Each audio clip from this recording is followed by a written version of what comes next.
Gold trusted gold buyers. మీరు తాకట్టు పెట్టిన బంగారాన్ని విడిపించి ఈ రోజు ఉన్న మార్కెట్ ధరకు కొనబడను.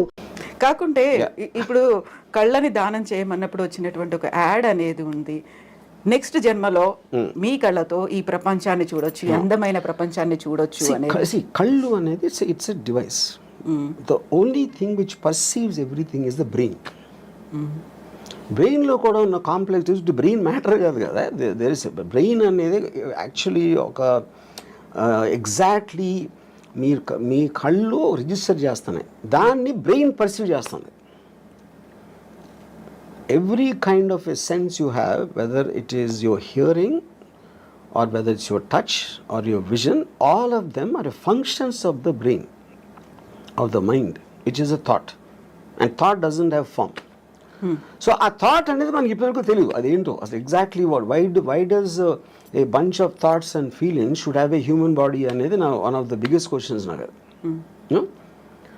సో అప్పుడు అది దానికి లేనప్పుడు మనకు అంత అన్సర్టైన్ అయినప్పుడు ఉన్నవన్నీ ఎందుకో మంచిదని తీసుకెళ్ళిపోవడం బెటర్ నాతోనే. అందుకని నేను డొనేట్ చేయను. దెన్ వాట్ అబౌట్ డబ్బు? ఇప్పటిదాకా సంపాదించిన డబ్బుని ఏం చేస్తారు మరి? అది మీతో రాదు. Of course what ever might not have any value. నేను కూడా తీసుకెళ్ళాను కదా. అవును, తీసుకెళ్ళలేరు. నా బాడీ అంటే నేనేంటి మా అయితే నేను ఒక బిల్లో రాసి ఇక్కడ డొనేట్ చేయండి అని అలాంటివి చెప్పొచ్చు. అదే నేను డబ్బు కూడా చేయొచ్చు. అది చేయకపోయినప్పుడు they will send me as it is. But money and this మీరు మీరు చెప్పకపోయినా సరే it will rightfully go to whatever the legal aspect of the hereditary laws ఏదైతే ఉన్నాయో దానికి వెళ్తుంది. So I'm not in control of that.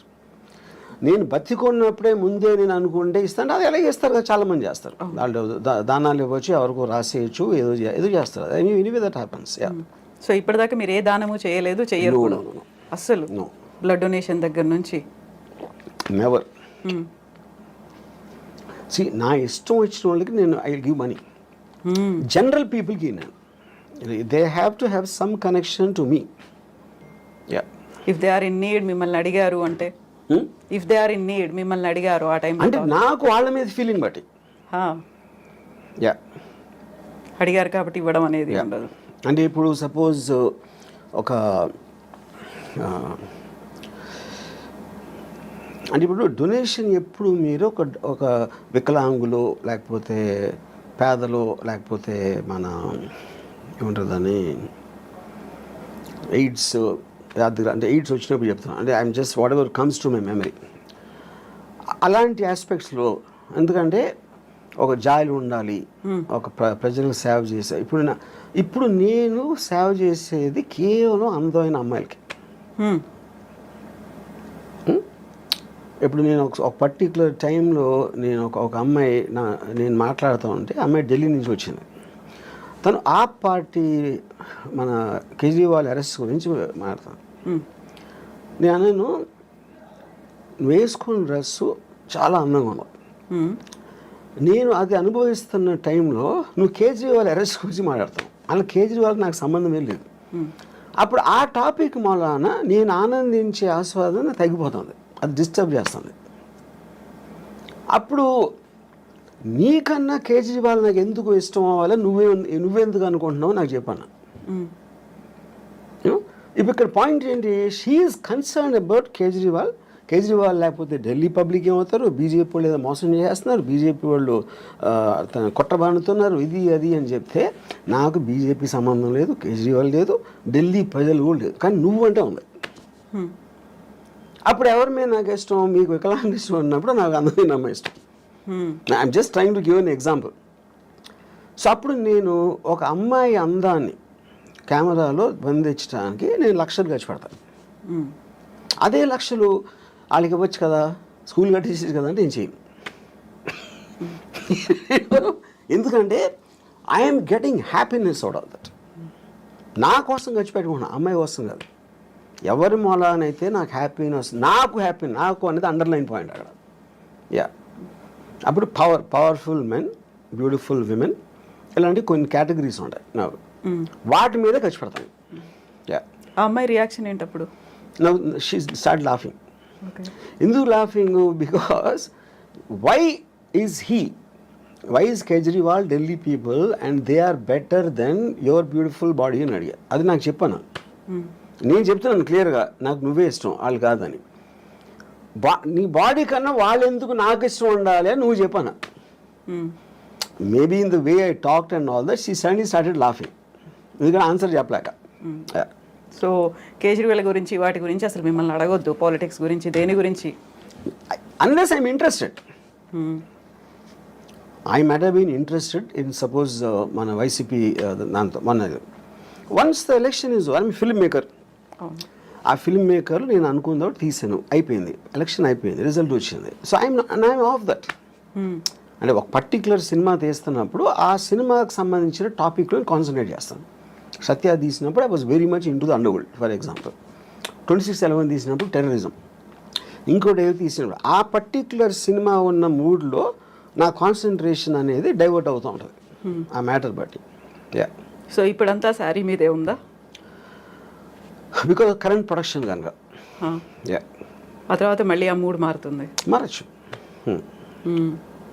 So Rangeela తీసినప్పుడు అదొక రకమైన మూడ్లో ఉన్నారు. అంటే అంటే మన మైండ్ స్టేట్ ఆ వర్క్లో ఉంది కాబట్టి దానికి రిలేటెడ్ సబ్జెక్ట్స్ మీద ఆటోమేటిక్గా మీకు అటెన్షన్ ఎక్కువ ఉంటుంది. యా. సో ఈ సినిమాలు తీసిన ప్రతి దాంట్లో కూడా అమ్మాయే కనిపిస్తుంది, అమ్మాయి డ్రెస్సింగ్ కనిపిస్తుంది, అమ్మాయిలో ఉన్నటువంటి ఆ బ్యూటీ అనేది కనిపిస్తుంది. ఇంకా ఇంతకు మించి బియాండ్ ఇంకా మీరు ఆలోచిస్తారని మేము ఎక్స్పెక్ట్ చేయొద్దు, అంతే కదా? అని ఇందాక చెప్పాను కదా నేను. అంతే. My primary thing are powerful men and sexy women, beautiful sexy women. You know దానికి రిలేటెడ్ మ్యూజిక్ ఉండొచ్చు, దానికి రిలేటెడ్ ఇంకా ఏదో ఒక కాంటెక్స్ట్ ఆఫ్ సమ్ షూటింగ్ ఒక సీన్ అలాగే, but all of them are again coming back to the same thing.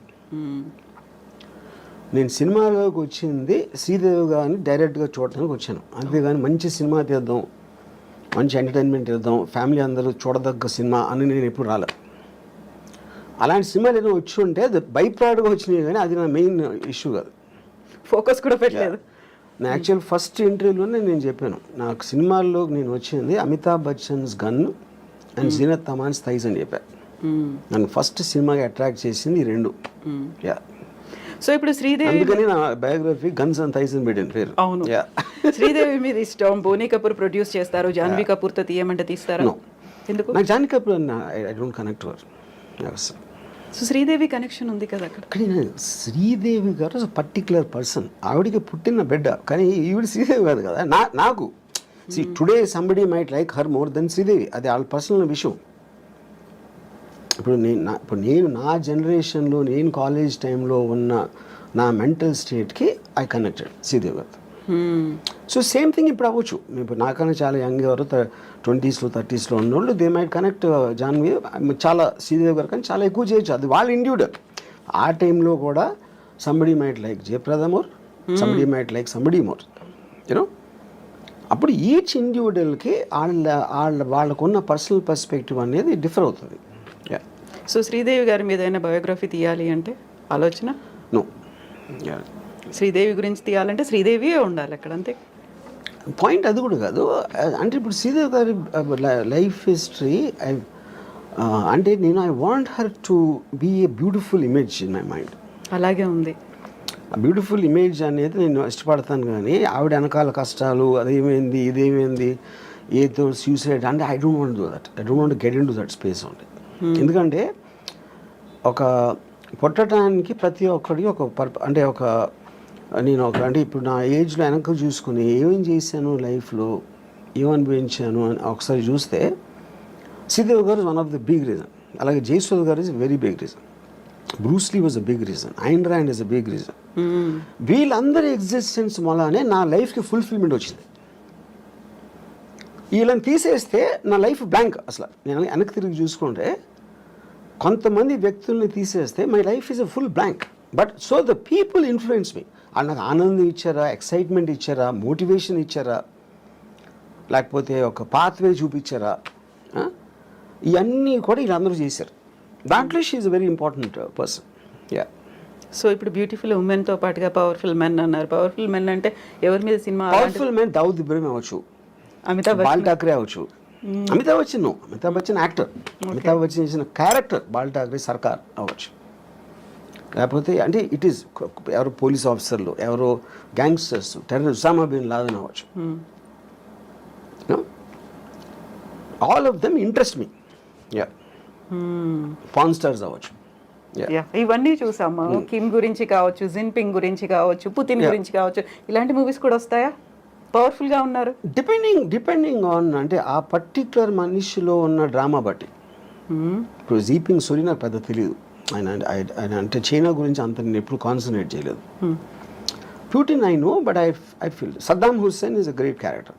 అంటే cinema స్టోరీకి సంబంధించినంత ఇది అని చెప్పేది. యూనో అలాగా డిపెండ్స్. ఇప్పుడు ఐఎమ్ ఆల్సో ప్లానింగ్ ఒక film 9/11 world trade center attack ring leader Mohammed Atta అని, అతని మీద ఒక పిక్చర్ ప్లాన్ చేస్తున్నాను. సో పవర్ఫుల్ మెన్ అంటే ఇలాంటి వాళ్ళే కనిపిస్తున్నారు. అంటే హూ మేడ్ ఇంపాక్ట్, అంటే వాళ్ళు ఒక వరల్డ్లో ఒక మార్పు తీసుకొచ్చారు. Whatever it may be, negative or positive, negative positive అనేది ఉండదు ఎప్పుడు. దట్స్ వెరీ బిగ్ మిత్ అది. వాళ్ళు దే గో అగెయిన్స్ట్ ద నామ్. ఇప్పుడు హిట్లర్ సెకండ్ వరల్డ్ వార్ వచ్చిన మళ్ళానే ర్యాపిడ్ అడ్వాన్స్మెంట్ అయింది మొత్తం వరల్డ్ అంతా. ఎప్పుడైనా మీకు కటాస్ట్రాఫిక్ ఇన్సిడెంట్ వచ్చినప్పుడు ఆటోమేటిక్గా అడ్వాన్స్ అయిపోతుంది. అప్పుడు మీరు అలా చూసుకుంటే హిట్లర్ మంచి చేశాడా చెడ్డ చేసాడు కూడా తెలియదు. ఎవరికి చెడ్డ అప్పుడు పోయిన వాళ్ళకి. అడ్వాన్స్మెంట్ మూలాన ఫర్దర్ జనరేషన్స్ విపరీతంగా దాంట్లో దే బెనిఫిటెడ్. యా. సో మీరు అనుకున్న నెక్స్ట్ పవర్ఫుల్ మెన్ అనేది ఎప్పుడు స్టార్ట్ అవుతుంది ఆ ప్రాజెక్ట్ అనేది? Very soon. Okay, after sorry తర్వాత.